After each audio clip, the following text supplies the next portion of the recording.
going to do the crochet provisional cast on. Probably one of my absolute all-time favorites. So versatile, so useful. We're going to begin with pink provisional yarn. Now provisional yarn is something that's only there as a temporary device. And this cast on should only be used when you know you want to use live stitches later. This will become clear as we go further along. So I'm going to put my slip knot, which is near the beginning of my provisional yarn, on my crochet hook. You have to be really disciplined. Knitters see slip knots and want to put them on their knitting needles, but we're going to put this on the crochet hook.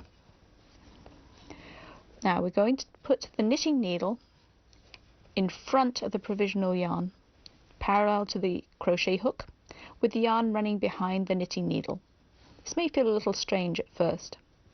Then you're going to reach over the top of your knitting needle with your crochet hook, grab hold of the yarn and hook it through the first loop.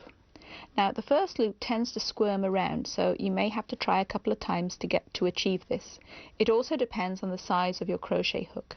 Now I'm going to flip the yarn behind the knitting needle, reach over the top and grab the yarn and hook it back through.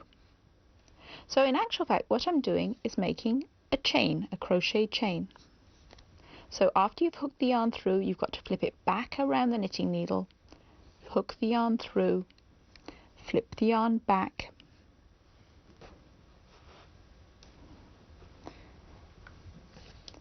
hook the yarn through, and repeat. You keep on doing this for as many stitches as you want for your project.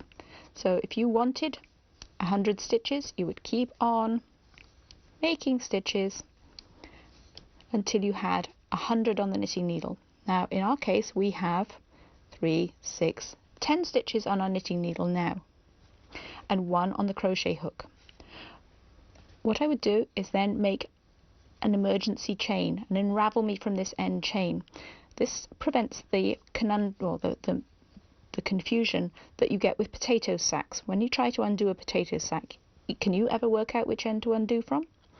So in this case, if we do a few stitches off the needle, this will indicate which end will unravel. We'll chop off the provisional yarn, extend that last loop, and there is our cast on edge.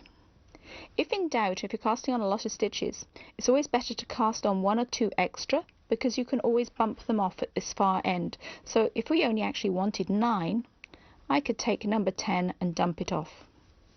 Anytime you're casting on a long edge, I would take a coilless safety pin and count them into groups of 50 or 20 and put the pin on the edge so that you don't have to recount them. Count them twice, put a pin in, and then you never have to recount.